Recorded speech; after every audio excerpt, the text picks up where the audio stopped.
y así parece que va a suceder. El que todavía estaba la semana pasada, creo que Sotomayor, pues ahí está, el diputado Sotomayor, ¿verdad?, que se va. Yo digo que ojalá los del PAN actúen en congruencia con esta lucha que traen contra la anticorrupción, porque la anticorrupción también es avalar este tipo de dictámenes. Es cuanto, presidente. Por favor, ruego el respeto a todos los presentes, por favor.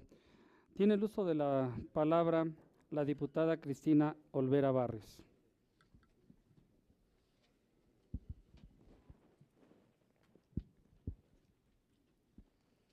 Con su permiso, presidente, mi intervención será en un solo acto. Ruego a la presidencia tolerancia en el tiempo y para que mi presidente no me suene la campanita que ha sido mi coco en el pleno.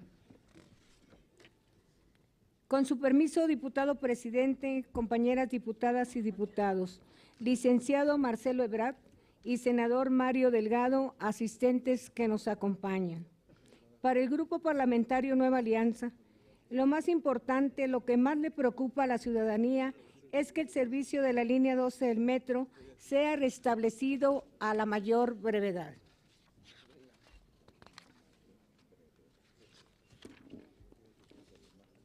En mi grupo parlamentario no prejuzgamos ni hacemos juicios sumarios, ya que no es nuestra función y poco ayuda a establecer el tema que nos atañe en esta comisión especial. Se ha solicitado por parte del ciudadano Marcelo Ebrard el derecho de audiencia a ser escuchado, como todos aquellos con los que nos hemos reunido, y así lo valoramos. Es evidente que todas las obras públicas y los servicios del gobierno de la Ciudad de México se traducen en acciones encaminadas de manera prioritaria a lograr el beneficio de la población. Y podemos reconocer que la construcción de la línea 12 del metro fue una de las obras de infraestructura de mayor importancia, tanto por el monto de la inversión económica como por el enorme impacto social. Entre los objetivos que se perseguían con la puesta en marcha de la línea 12 del metro se destacan las siguientes: satisfacer diariamente una demanda de 450,000 usuarios, brindar servicio de transporte masivo de pasajeros en forma rápida, segura, económica y ecológicamente sustentable a los habitantes de las 7 delegaciones del Distrito Federal. Mejorar el desempeño de la totalidad de la red en metro y proporcionar conectividad con las líneas 8, 2, 3 y 7 en el sur de la ciudad. Y ahora, con la suspensión del servicio, desde el pasado 11 de marzo del 2014, de 11 estaciones de la línea 12 del metro, como consecuencia de la mala planeación, desgaste de los rieles y otras anomalías, la población que antes se reconocía como beneficiaria de este servicio de transporte público se encuentra en la necesidad de enfrentar y padecer diariamente los graves efectos de esta suspensión y de manera particular a los siguientes inconvenientes. La situación del servicio de autobús de la red de transporte de pasajeros, que se habilitó para cubrir la demanda de transporte, que fue ampliamente rebasada e insuficiente para brindar el servicio. Los usuarios tienen que hacer filas de 30 a 45 minutos para abordar uno de los 300 camiones de la RTP. Muchos usuarios deben invertir mayores recursos de sus gastos para utilizarlos en transportes, ya que la demanda fuera de las estaciones cerradas provoca que los usuarios busquen alternativas que afectan su economía familiar. El incremento del tiempo de traslado de 45 minutos a 2 horas. Derivado de la suspensión del servicio, los operadores de transporte concesionario pelean unos con otros para ganar el pasaje, lo que no solo provoca saturación en las vialidades, sino que se pone en riesgo la vida de los usuarios. El caos vial que impera, pese a los intentos de agilizar el tránsito vehicular, tampoco podemos menospreciar que tan solo por concepto del pago de autobús de la RTP para transportar gratuitamente a los usuarios afectados durante el 2014 se han invertido 240 millones de pesos, mientras que para los trabajos iniciales de la rehabilitación de la línea 12, en el mismo año se han destinado más de 100 millones de pesos y tristemente para el 2015 se estima gastar 893 millones de pesos bajo el mismo concepto. Por lo anterior, representa una vez más una grave situación en perjuicio de la ciudadanía que solo le queda esperar por la reapertura del tramo cerrado, que no se resolverá hasta el mes de noviembre del presente año. Por ello nos permitimos preguntarle, licenciado Marcelo Ebrard, de acuerdo con la responsabilidad y atribuciones que le fueron conferidas en el pasado en su carácter de jefe de gobierno, ¿cómo se podrá atender el daño que se ha ocasionado a los usuarios y que prevalecerá hasta que se reanude el servicio sin seguir afectando las finanzas públicas de la Ciudad de México? Con la experiencia de haber sido jefe de gobierno, ¿cuál cree usted que deba de ser la solución más eficiente, más expedita y más económica para saturar a la brevedad el servicio de la línea 12 del metro? En la lógica de la cadena de mando, responsabilidades del gobierno compartidas, ¿piensa usted que como jefe de gobierno atendió y dio seguimiento oportuno y constante a las decisiones en materia de calidad de obra, proveedores, tiempo y revisión? Agradecemos la respuesta a estas inquietudes. Gracias, diputada. Tiene el uso de la palabra hasta por 3 minutos para dar respuesta el licenciado Marcelo Luis Ebrard Casaubon. Tiene la palabra. Muchas gracias. Diputada, yo diría, en primer lugar, que cuando fue todo el proceso constructivo y hasta el inicio de operaciones de la línea, como ya aquí lo mencioné, participaron varias empresas supervisoras responsables, entre otras cosas, de ver la calidad de los materiales. Finalmente, el material hoy en día que se va a cambiar es el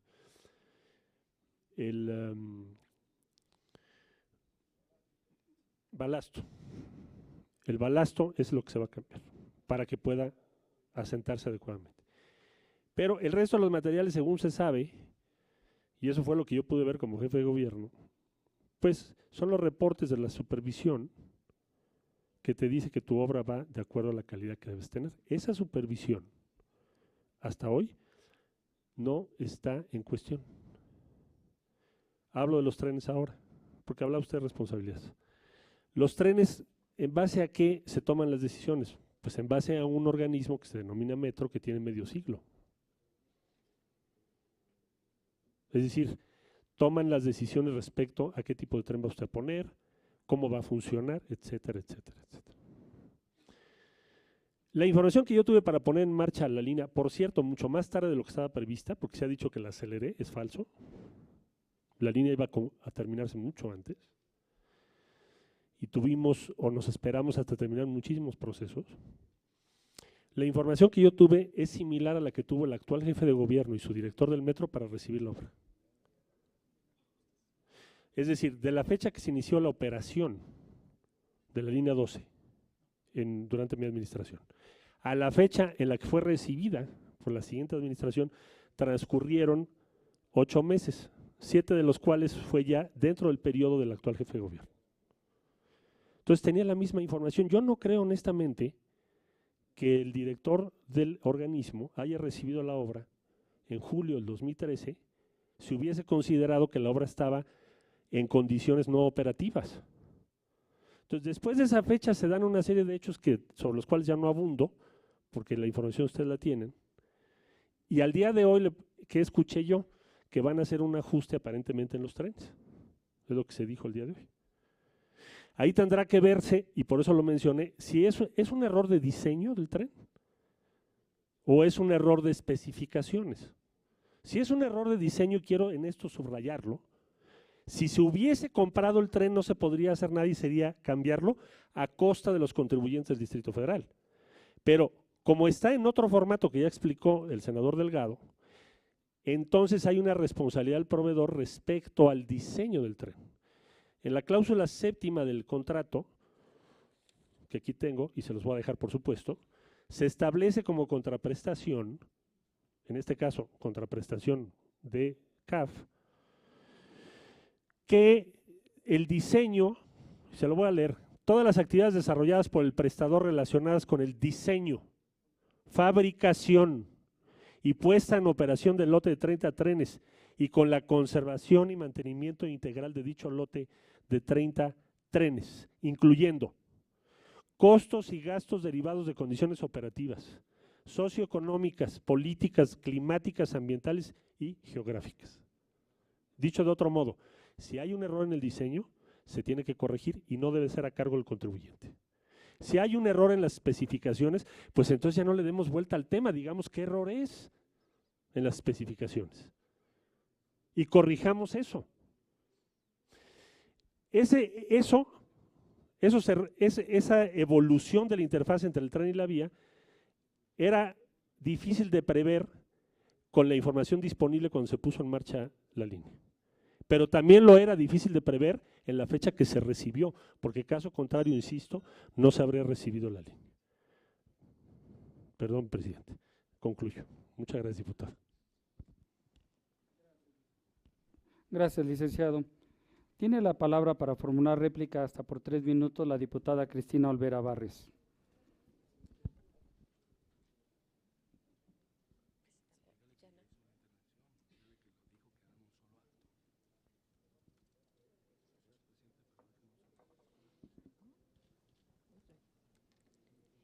Con su permiso, diputado presidente.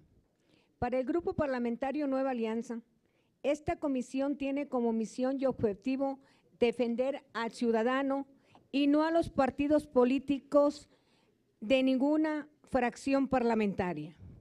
Nuestra preocupación fundamental se centra indudablemente en el aspecto del beneficio y seguridad de los usuarios, es decir, la población. Los integrantes y la seguridad de la población utiliza el servicio de transporte que presta. El metro debe ser responsabilidad prioritaria del gobierno de la Ciudad de México, pero esto no debe ser pretexto ni obstáculo para no atender puntualmente el perjuicio que se les ha ocasionado a la población, que se ha visto afectada en su vida diaria y en la económica de su familia. Por otro lado, tampoco debe ser tarea ni meta de esta comisión convertirse en un instrumento para cacería de brujas, complacer revanchas personales o de grupos, presentar batalla o intereses políticos y partidistas específicamente. Esto solo contribuiría a desviar la atención de su verdadero propósito y de nuestro compromiso y dilatar las soluciones que deben de aplicarse con prontitud y puntualidad.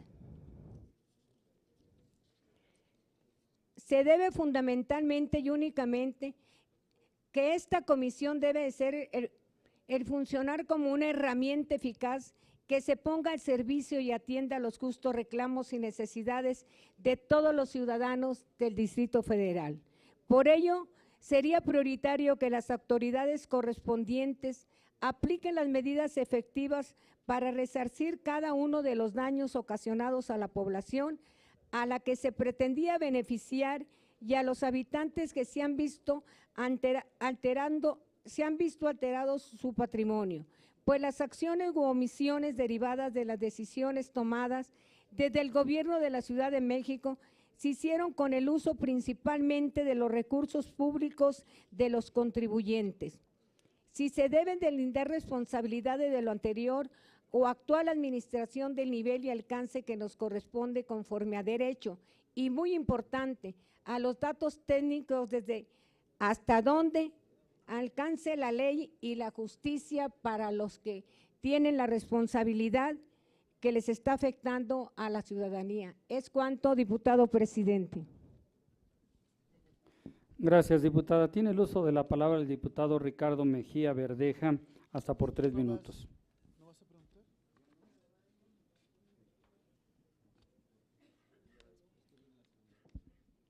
Bueno, alteró el orden, pero está bien, presidente.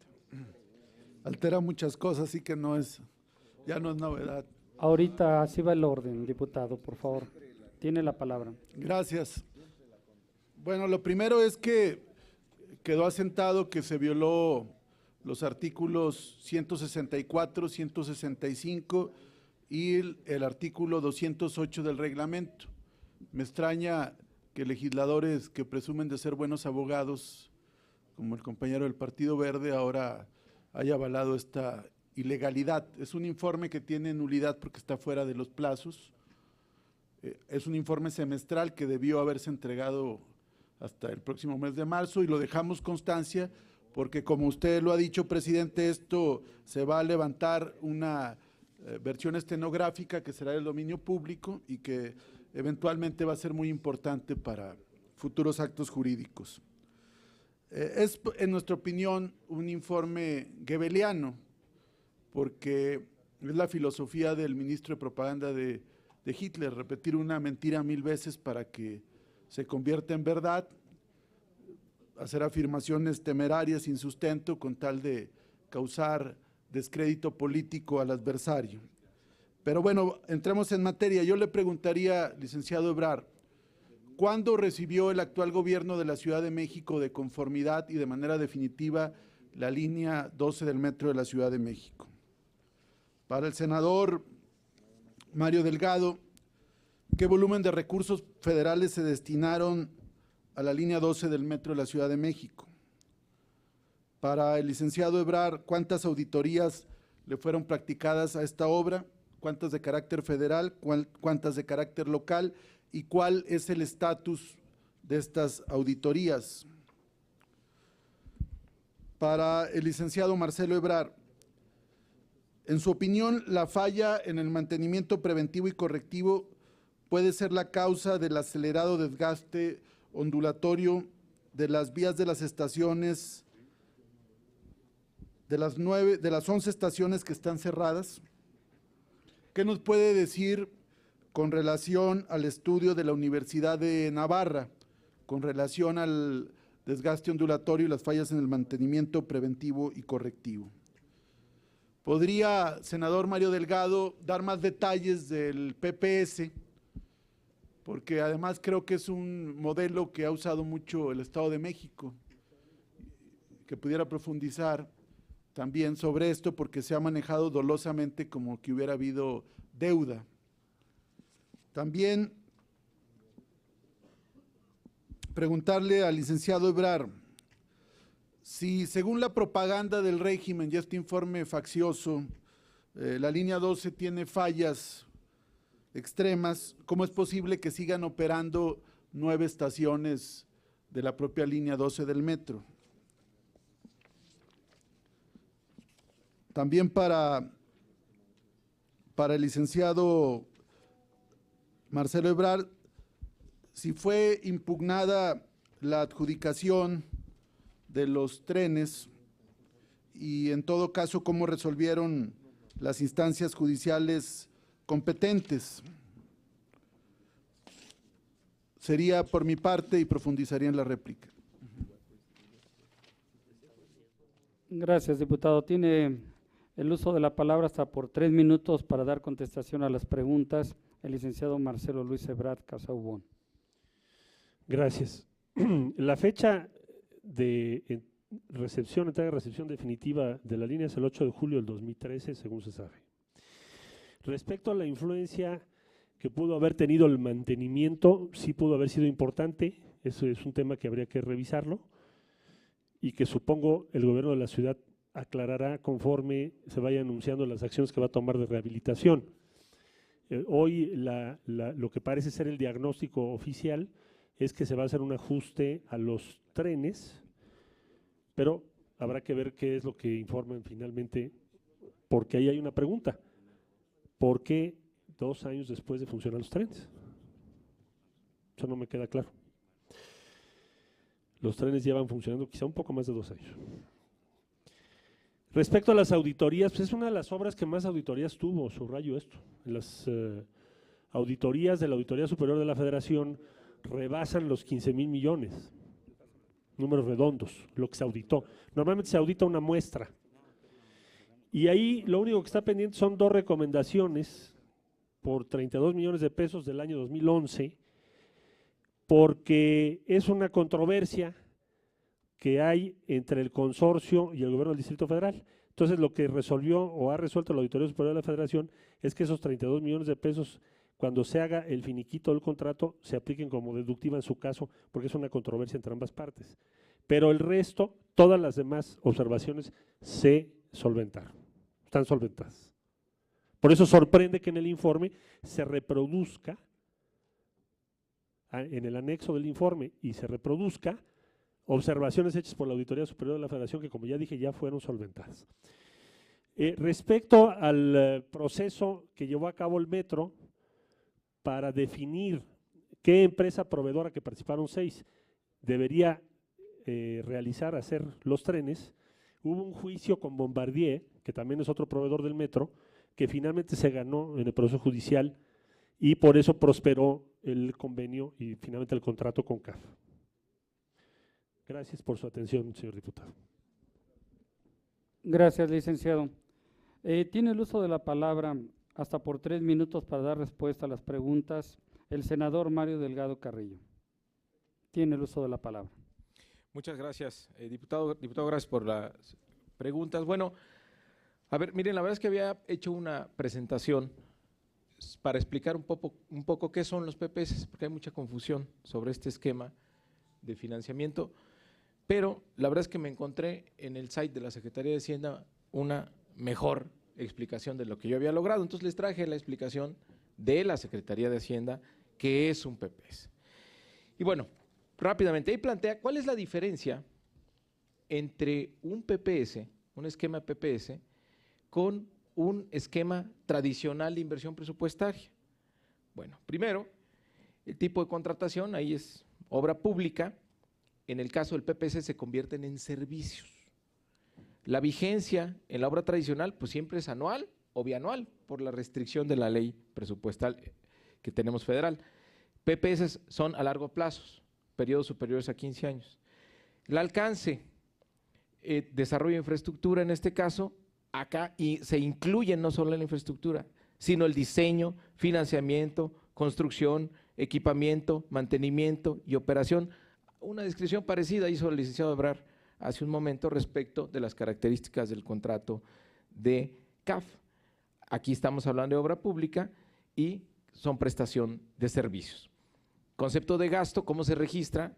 En la inversión tradicional, en la parte tradicional es inversión, en los PPS es gasto corriente, no de inversión. Propiedad de la infraestructura, ¿quién es el dueño? En la inversión tradicional es el gobierno, en los PPS es privado. Los pagos se hacen a través de estimaciones de obra en el método tradicional y en los PPS hay tarifas unitarias de servicios. Parámetros, especificaciones y normas de la ley de obras, y acá son modelos de gestión, indicadores de desempeño y mecanismos para su medición para el pago que generan esto. A ver, este es un esquema muy sencillo. Hay una entidad responsable de la prestación del servicio, de un servicio o prestación del servicio público. ¿Qué hace? Pues hace un contrato de largo plazo con un inversionista proveedor que va a dar a nombre de la entidad pública los servicios. ¿Qué tiene que hacer el inversionista proveedor? Bueno, conseguir el financiamiento con los bancos, tener proveedores de capital, articular a las constructoras, proveedoras de equipo, proveedores de servicio y otros proveedores hasta cumplir los niveles de exigencia y desempeño que él establece la entidad pública que le contrata el servicio. Y esto se vuelve un gasto corriente para la dependencia. A ver, quisiera pasar a otra presentación y me voy muy rápido. No debería extrañarnos el tema de los PPS, eso es relativamente nuevo. Por ejemplo, el Estado de México utilizó los PPS por casi 20,000 millones de pesos en distintos proyectos. ¿qué decía el gobernador del Estado de México de los PPS? Bueno, que se promueve una mayor eficiencia en la utilización de recursos públicos sin afectar la salud financiera del Estado ni su nivel de endeudamiento, y se incentiva una eficiente transferencia y mitigación de riesgos. Esta es una de las justificantes en la Gaceta del Gobierno del Estado de México. No sé, presidente, si pueda tener un minuto más para acabar esta explicación. Va a haber más intervenciones. ¿Me podría ayudar por el tiempo de los demás, por favor? Bueno, pues me quedé un minuto de explicarle, ojalá tenga la oportunidad de volver. Claro que sí. Tiene hasta 3 minutos para uso de la palabra, para réplica, el diputado Ricardo Mejía Verdeja. Gracias, presidente. Es que aquí causa siempre urticaria cuando se menciona el nombre de Peña Nieto, pero bueno, más allá de eso, quiero señalar que queda claro, por lo que aquí se ha señalado, que las auditorías fueron solventadas, salvo estas observaciones que están desahogándose por un orden de 30 millones de pesos, y esto contradice el informe porque en el libelo que se presentó al Pleno se establece que nada más la parte de las observaciones, no que fueron solventadas, y yo creo que eso es algo muy importante. Por otro lado, el hecho de que el actual gobierno de la Ciudad de México recibió en julio del 2013 de conformidad la línea 12 del metro, que también esto es importante señalar.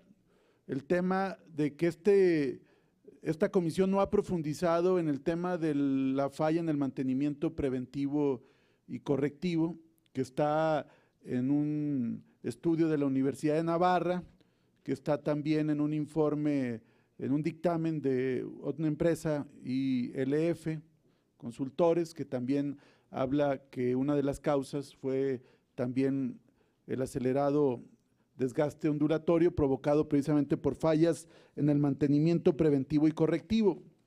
Y otro tema importante es lo de los PPS, porque el diputado que se pasó al PRI y que por aquí andaba y que votó apresuradamente el domingo el informe, fue a la Benito Juárez a postularse. Pero bueno, más allá de eso, el tema es que decía que es que habían endeudado brutalmente a la Ciudad de México cuando fue un proyecto de prestación de servicios a largo plazo que fue aprobado por unanimidad en la Asamblea Legislativa de la Ciudad de México, pero que además no es un esquema propiamente de deuda pública y que además ha sido este modelo recurrentemente utilizado por el hoy presidente de la República. Entonces sí es importante señalar porque es parte de las mentiras, las grandes mentiras en torno a la línea 12, como el tema de las auditorías, el tema del mantenimiento preventivo y correctivo, el tema también del endeudamiento supuesto.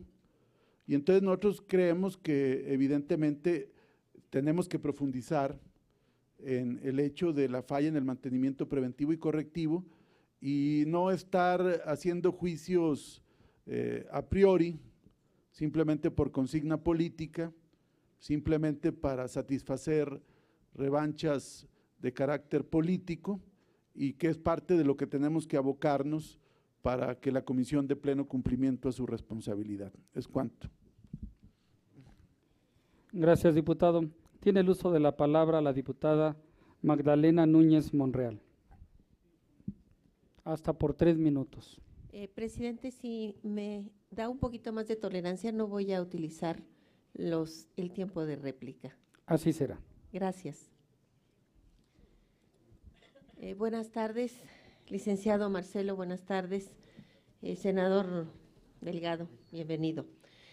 Derivado del análisis jurídico del informe de la Comisión Especial para dar seguimiento al ejercicio de los recursos federales que se destinen o se hayan destinado a la línea 12 del metro, el Partido del Trabajo ha llegado a la conclusión de su inconstitucionalidad, puesto que presenta vicios de origen, ya que el artículo 14 de la Constitución Política de los Estados Unidos Mexicanos, en su segundo párrafo, señala: Nadie podrá ser privado de la libertad o de sus propiedades, posesiones o derechos, sino mediante juicio seguido ante los tribunales previamente establecidos, en el que se cumplan las formalidades esenciales del procedimiento y conforme a las leyes expedidas con anterioridad al hecho. De la lectura de la anterior transcripción se advierte que entre las diversas garantías que contiene el artículo 14, destaca por su importancia la audiencia previa, que constituye una garantía de seguridad jurídica para los gobernados, que impone la ineludible obligación a cargo de todas las autoridades para que de manera previa al dictado de cualquier acto de privación cumplan con una serie de requisitos necesarios para oír en defensa a los afectados, conocidos como formalidades esenciales de procedimiento.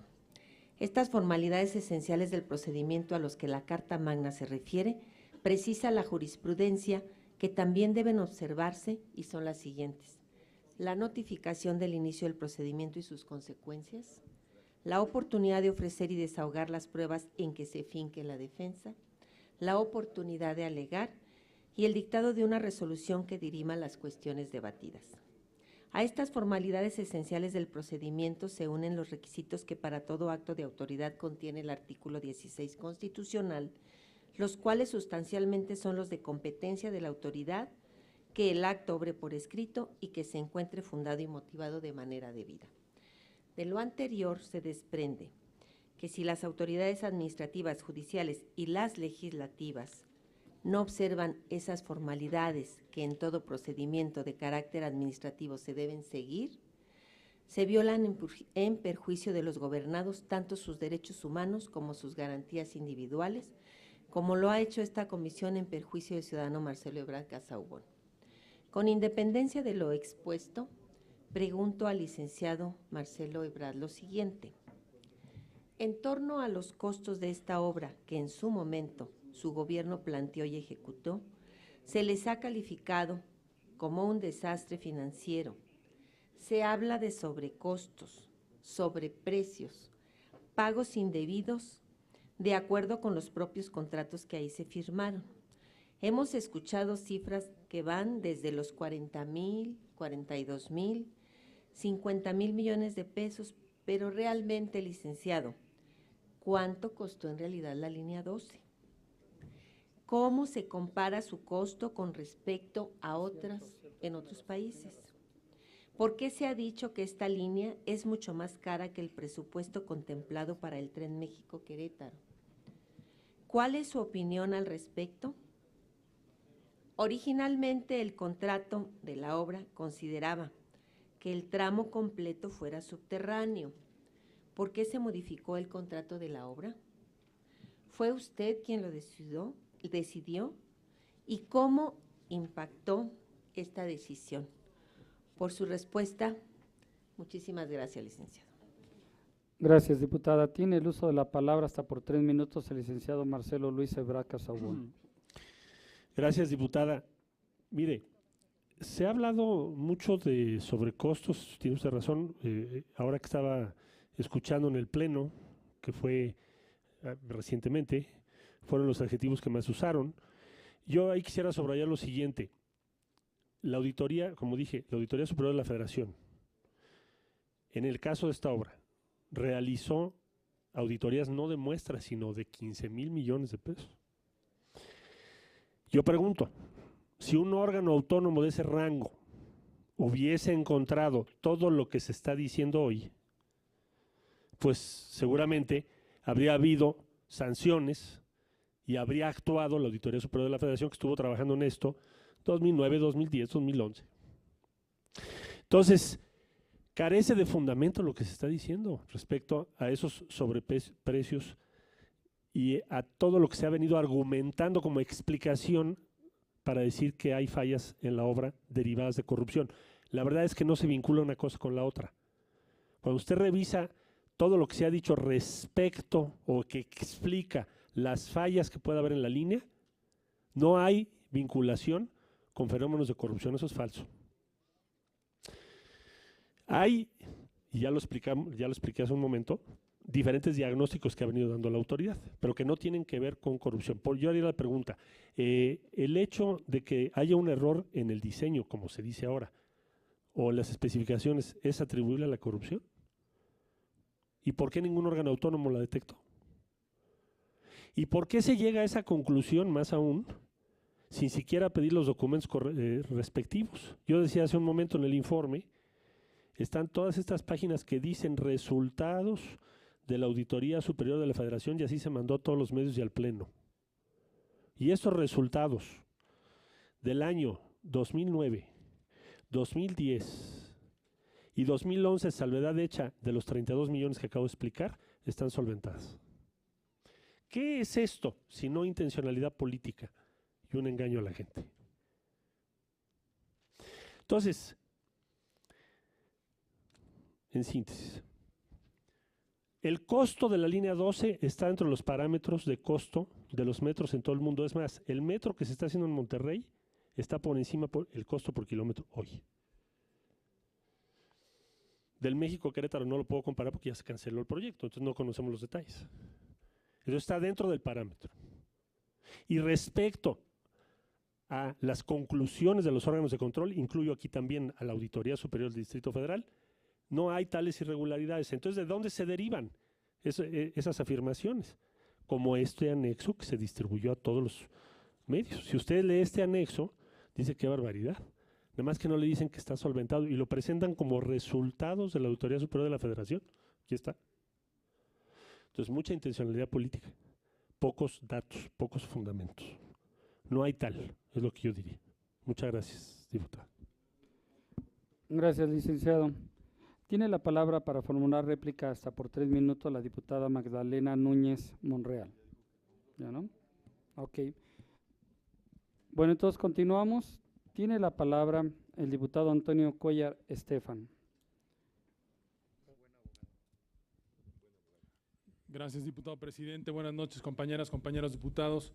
Licenciado Marcelo Ebrard, senador Mario Delgado, bienvenidos, buenas noches. Ya que fui aludido con relación a mi intervención al inicio de esta sesión, en lo referente al trámite que se le dio al informe, quisiera solamente aclarar, porque además así lo hice al inicio de mi intervención, que no estaba yo valorando ni pronunciándome con relación al fondo de lo que estaba contenido en el informe. Simple y sencillamente digo que para efectos del procedimiento que se sigue dentro de la Cámara, ninguna comisión podría tener facultades de ir en contra de aquello que ya se aprobó por mesa directiva, que es un órgano de pleno. Precisamente a eso me referí y eso lo quiero reiterar. De tal manera que estas alusiones a que yo dije que se tratara de hechos consumados, lo son dentro del procedimiento legislativo. Ninguna autoridad puede revocar sus determinaciones. En el caso del procedimiento legislativo, las comisiones nunca podrían estar por encima del Pleno. Y es a lo que me refería el licenciado Ebrard, que me aludió 2 veces con relación al mismo tema. Por otro lado, he escuchado ya en un par de ocasiones, tanto por parte del senador Mario Delgado como por parte del diputado Huerta Ladrón de Guevara, también he leído yo en algunos medios impresos referencias a que esto es un juicio político, a que se trata de una instancia de sanción en contra de los servidores públicos del Distrito Federal y que se estaba violando la garantía de audiencia, y desde luego que no puedo yo dejar de hacer referencia a esos temas. Y quiero que sepan que nosotros, como representantes de la nación, como representantes del pueblo de México, estamos aquí reunidos con facultades única y exclusivamente para averiguar hechos, porque la realidad social y la razón son las fuentes primarias del derecho, de la ley que nosotros hacemos aquí. De tal manera que lo único que queremos es averiguar qué ha sucedido para que en función de los problemas que arroja esta realidad social y los problemas que derivan de la historia, podamos nosotros preparar las iniciativas correspondientes para preparar también y aprobar en su caso las leyes que les den respuesta, o en su defecto, y si llegáramos a conocer a partir de estas averiguaciones, a partir de este conocimiento, algún hecho que sea contrario a la norma, pues denunciarlo de inmediato para que las autoridades competentes sean las que inicien en su propia esfera de competencia los procedimientos administrativos, judiciales o de cualquier índole que acaben con la emisión de las resoluciones o sentencias correspondientes que a ellas les corresponden. Cuando se dice que se ha violado la garantía de audiencia, yo lo que les digo es, en este caso no. En el caso de nuestra comisión, solamente averiguamos hechos y no emitimos ninguna resolución. no emitimos ningún acto que prive de sus derechos, de sus propiedades, de su libertad absolutamente a nadie. De tal manera que reiterar el hecho y reiterar este argumento de que estamos violando derechos humanos porque no le estamos dando el derecho de defensa a alguien es absolutamente infundado. Ahora, con relación al contenido de mis preguntas, quiero yo hacer referencia a un marco jurídico que desde luego a nosotros nos conmina, nos obliga como legisladores, que deriva del 134 constitucional. Le pido su tolerancia, diputado, porque al principio de mi intervención yo a lo que hice referencia fue alusiones de ustedes. Entonces, hago referencia a las alusiones, déjeme ahora terminar mis preguntas. Como todos los días le damos a usted tiempo suficiente para poderlo hacer. Y ya que no lo tengo, diputado presidente, pues simple y sencillamente quisiera preguntarle, el licenciado Ebrard. Cuando se inaugura la línea 12 del metro, se dice que hay varios centenares de faltantes que están apuntados en la bitácora. Usted inauguró la línea 12 del metro a pesar de que existían esos faltantes anotados en bitácora. ¿Conocía usted de los faltantes anotados en bitácora? Segunda pregunta. Aparentemente existieron desperfectos y deficiencias en la línea 12 desde el arranque de las mismas. En todo caso, usted como jefe de gobierno, ¿le informaron sobre las deficiencias en el uso y en el funcionamiento de la propia línea? ¿Ordenó que se iniciara algún procedimiento para verificar si efectivamente estos desperfectos existían? Tercera pregunta, ¿por qué autorizó usted la adjudicación directa del contrato de arrendamiento de la maquinaria? ¿Cuál fue la justificación? Desde luego en el entendido de que hay limitaciones dentro de la ley de adquisiciones.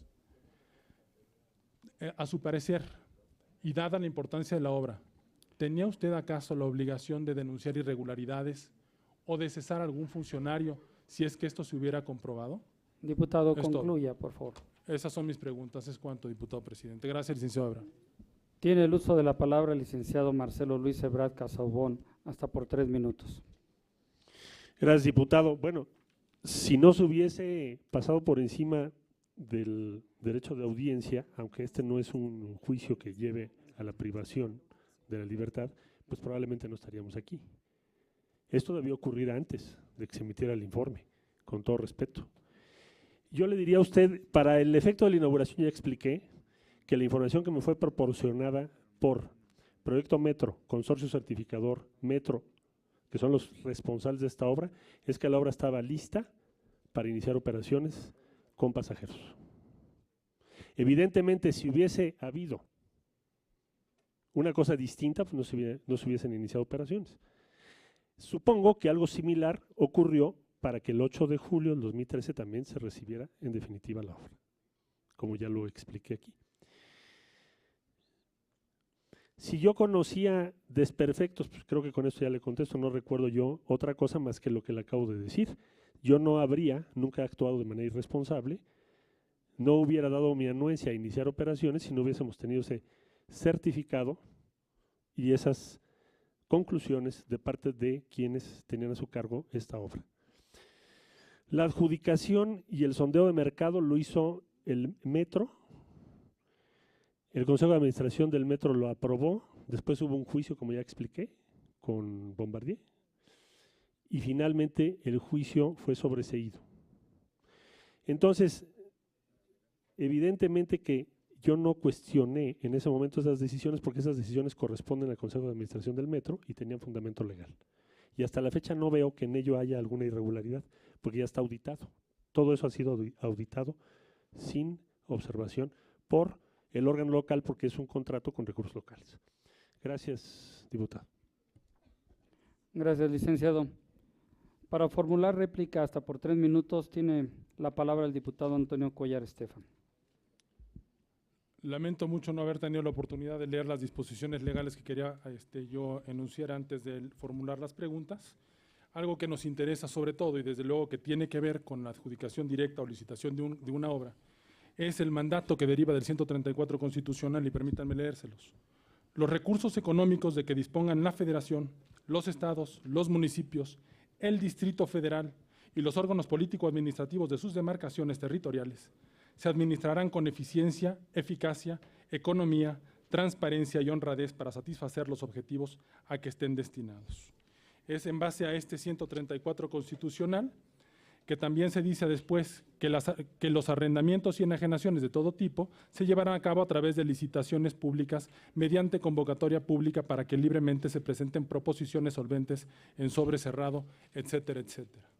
Desde luego que hay un mandato constitucional que, a nuestro parecer, pudiera haber ofrecido, de haberse cumplido el mecanismo de la licitación pública, una mayor oferta y una mayor competencia entre proveedores de servicios, en este caso de arrendamiento de vagones de tren, que pudiera haber redundado en una eficiencia en el ejercicio del gasto público y la gestión financiera del Distrito Federal. Hay datos duros, desde luego, no tengo que referirme más que a uno: 40, 42, 45 mil millones de pesos, los que ustedes quieran decir. De cualquier forma, hay 500,000 habitantes del Distrito Federal que día con día no pueden trasladarse de la zona oriente al poniente de la capital. Y aquí vengo nada más a leer la fracción primera, del artículo 47 de la Ley Federal de Responsabilidades de los Servidores Públicos. Todo servidor público tendrá las siguientes obligaciones: cumplir con la máxima diligencia el servicio que les sea encomendado y abstenerse de cualquier acto u omisión que cause la suspensión o deficiencia de dicho servicio o implique abuso o ejercicio indebido de un empleo, cargo o comisión. Y por último, déjenme leer nada más la fracción 20 del mismo artículo 47. Tiene la obligación de supervisar que los servidores públicos sujetos a su dirección cumplan con las disposiciones de este artículo y denunciar por escrito ante el superior jerárquico o la Contraloría Interna los actos u omisiones que en ejercicio de sus funciones llegare a advertir respecto de cualquier servidor público que pueda ser causa de responsabilidad administrativa en los términos de esta ley y las normas que al efecto se expidan. Es cuanto, diputado presidente. Gracias, diputado. Tiene el uso de la palabra el diputado Roberto Reyes Gamis, hasta por 3 minutos.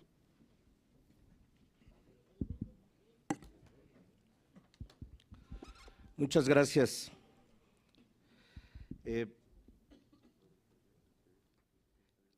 El centro de el interés que tiene nuestro grupo parlamentario en el tema de la línea 12 es la gente, las personas que pueden y deben hacer uso de este servicio, de esta obra que busca ofrecer una alternativa de transporte económico y eficiente, sobre todo en esa zona de la Ciudad de México.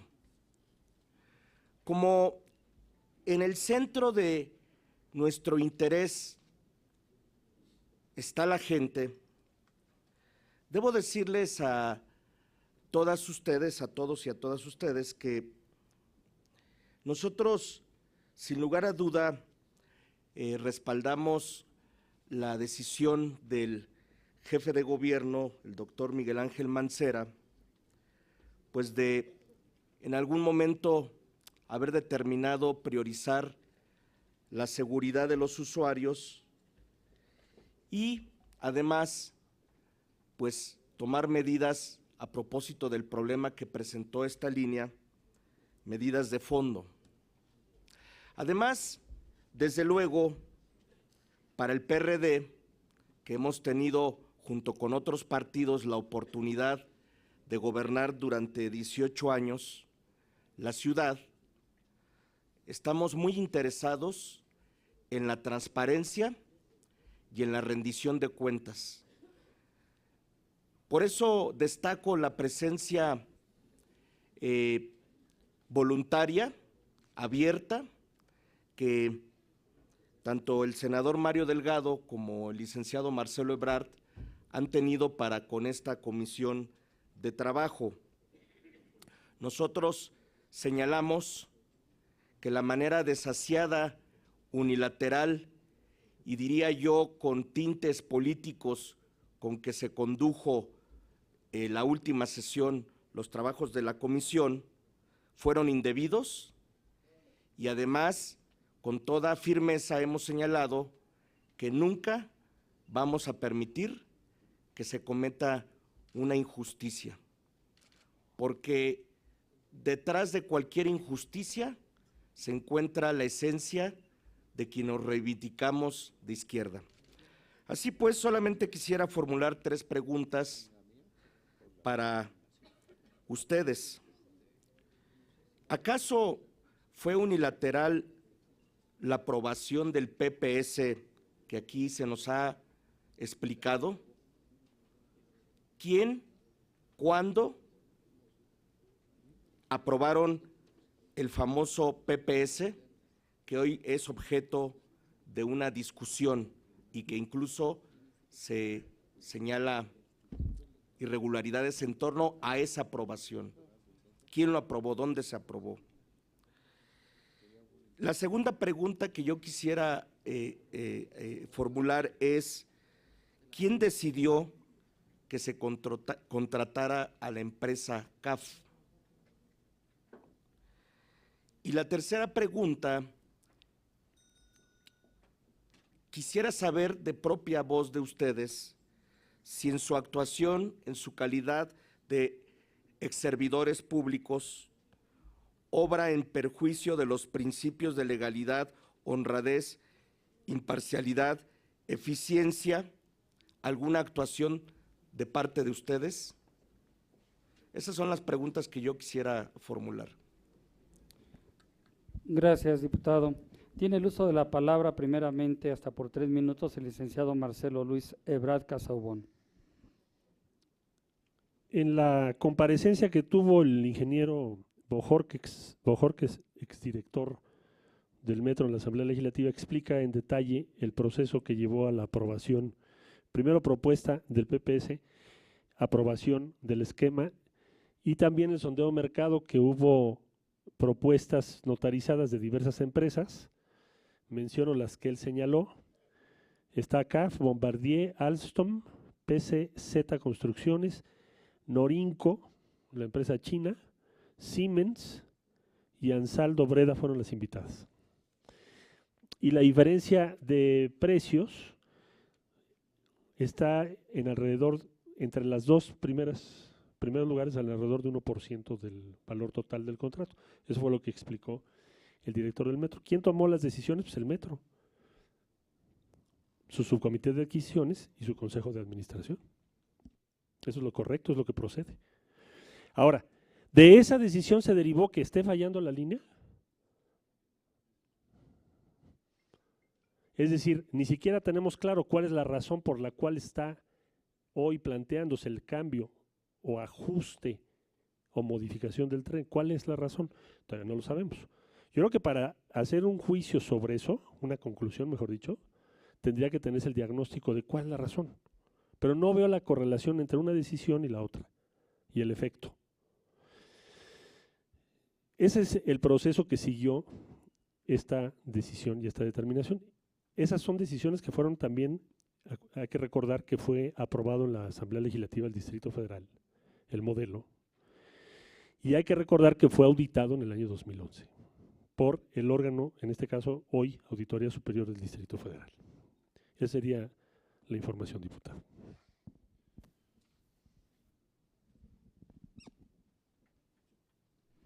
Ok, continuamos. Gracias, licenciado. Tiene el uso de la palabra el senador Mario Delgado Carrillo. Gracias, diputado. Presidente, gracias, diputado, por sus preguntas. En la anterior no contesté, recursos federales son 14,000 millones, de los cuales se ha desatado una polémica en torno a que se hace referencia a que eran 2,000. 2,000 vinieron en el proyecto de presupuesto de egresos de la Federación en 2 ejercicios fiscales, primero 1,000 y luego 1,000. Es decir, el deseo del Poder Ejecutivo por destinarle recursos a esta línea solo ocurrió en 2 ocasiones por 2,000 millones. El resto de los 12,000 fueron asignaciones que se logran en esta Cámara de Diputados, que se ordena a la Secretaría de Comunicaciones y Transportes, que se asignen al proyecto Metro. Bueno, a ver, ¿quién aprobó el PPS, diputado Ruiz Gámez? Ya lo explicamos en la presentación, es decir, es una opción que se tiene en la ciudad, donde cada dependencia dice, bueno, yo quiero contratar un bien, un servicio a través de un PPS, e inicia el proceso que ya describí y que les voy a dejar la presentación donde vienen todas las referencias a la ley de cómo es ese procedimiento de aprobación del PPS. Ahora, quisiera regresar a esta presentación. ¿Por qué se ha satanizado tanto a los PPS? Creo que la mejor manera de explicarlo es con un par de ejemplos para hacer un paralelismo a lo que se ha dicho en esta comisión. Vamos con el Hospital Regional de Alta Especialidad de Zumpango. Es un contrato firmado en 2009, propone el financiamiento, diseño, construcción, equipamiento, operación y mantenimiento de las instalaciones del hospital, incluyendo la dotación 124 camas. Ofrece muchos servicios, ahí vienen, es decir, no solo se construye, también da servicios. Características del contrato, 23 años, aquí solo se recibieron 2 propuestas técnicas y una económica. En la primera etapa se descartó a uno de los competidores y se quedó uno y pues fue el ganador. El hospital fue inaugurado el 14 de septiembre de 2011, por, ya saben, esto de las prisas, un día antes de concluir la gestión del hoy actual presidente Peña Nieto. El costo fue de 7,000 millones de pesos. Bueno, vamos a compararlo, porque en medios se repite y se repite y se repite. Es que los trenes comprados costaban 6,000 millones y el contrato 18,000 millones, sale. Pues vamos a comparar un PPS contra una obra tradicional. El Hospital Regional de Alta Especialidad de Zumpango pues costó 7,000 millones y un hospital construido en 2004 en la Ciudad de México, también de especialidades, costó 425 millones de pesos.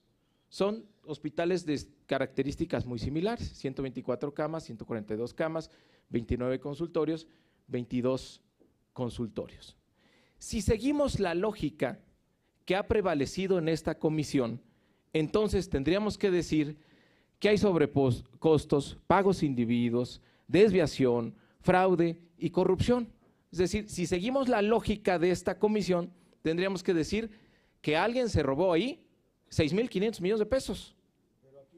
Ahora, este es un ejemplo, Vamos ahora, ¿cómo? No, es un ejemplo ilustrativo. Tema, por favor. Es ilustrativo, ¿no?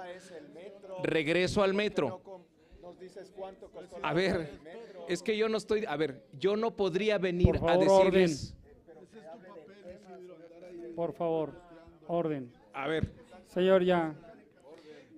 Orden, por favor. Primero, no quiero que. No puede haber censura aquí, hombre. No hay censura, pero que se hable de tema. Ya terminó. A ver, no tiene ningún interés esto en que sea mal interpretado. Es simplemente un ejemplo. ¿Por qué no estoy de acuerdo con el criterio que sigue la comisión? Ustedes dicen, es que hubiera sido más barato, 3,000. Entonces, hubiera… Bueno, pues tú aprobaste… Senador, concluya su intervención, por favor. A ver, entonces, insisto, si seguimos el criterio de la comisión, pues esa sería la conclusión y sería terrible, ¿no? Otra, por Ahora, favor, yo no estoy de acuerdo. Por favor, senador, concluya su tiempo. Regresa. Por favor. Diputado, déjame hablar, diputado. Va a haber más ahorita. Vas a tener más No tiene intervenciones. ningún ánimo Viene una esto segunda ronda más y ahí que de también, ejemplificar. por favor. ¿Sí? Regreso al metro. A ver, ¿cómo sabemos entonces, cómo evaluamos un PPS para saber que es rentable para la sociedad, que es un buen negocio para el gobierno? Por favor, Hay senador, dos. concluya, por favor. Pues por es que no favor, puedo terminar. por favor, concluya. Perdóname, El presidente. tiempo ya pasó, 2 minutos. No, el tiempo no ha pasado porque no me ha dejado hablar el diputado que está aquí. A ver, con respeto a los legisladores y a los invitados presentes. Si me das un minuto, termino. También para que no se queden con la mala impresión del ejemplo. Va a terminar ahorita. Viene una nueva ronda. No, perdóname, pero no he podido. A ver. Dame la oportunidad, No, por dame favor, tú de la que los más y oportunidad. por respeto a los demás. Pues me han interrumpido toda la presentación. Tengo Y no que quiero, continuar. es que no quiero que se queden con una mala impresión. Fíjense a lo que voy. Déjenme, nada más escúchenme a lo que voy. ¿Cómo podemos saber, entonces, es que regreso a línea 12, ¿cómo podemos saber cuándo un PPS entonces representa un buen acuerdo para el gobierno? Pues hay dos variables, un análisis costo-beneficio, que es la tasa interna de retorno social positiva. El Hospital de Zumpango lo tiene. Funciona. Ok, Los trenes de la línea 12 también los tiene. Ahora, tienes que ver… a ver, vamos a, por favor, senador, Presidente, por favor, es tu senador. responsabilidad tener senador, orden. Senador, diputado tú que me también deje eres un terminar. legislador. Por favor, respeta el tiempo. Entonces- Vamos a darle, solicita respeto a los tiempos y al acuerdo. Bueno, por favor. yo solicito Ya respeto a mi llevamos tres. participación. Por eso, si nos das la oportunidad, tendrás. Déjame, a ver, Vamos a termino. Estoy terminar. a un renglón de terminar. No hay interpelaciones de recuerdo aquí. Bueno, entonces, ¿qué haces para saber si es un buen acuerdo? Pues no me deja hablar el diputado. Orden, por favor, que termine. Y es un ejemplo nada más, no tiene ninguna mala intención, ¿eh? Que quede muy claro. Ahora, ¿qué A ver, haces? por favor, senador, termina. Comparas el precio que te ofrecen los competidores. En el caso de los trenes de la línea 12, hay 6 empresas que ponen una oferta en la mesa. En el caso del hospital que hablamos, no hubo esa oportunidad. Y la diferencia de precio es menor a 1.5% en 3 competidores, el cual uno resulta ganador. Desafortunadamente, en el caso del hospital, no tenemos la información para hacer esa comparación. Tiempo. Pero esto es para que no se satanice los PPS y invitar a la comisión que no se siga ese criterio tan fácil, porque entonces llegamos a conclusiones equivocadas. Por favor. Bueno, tiene el diputado Roberto Reyes Gamis la palabra para formular réplica hasta por 3 minutos.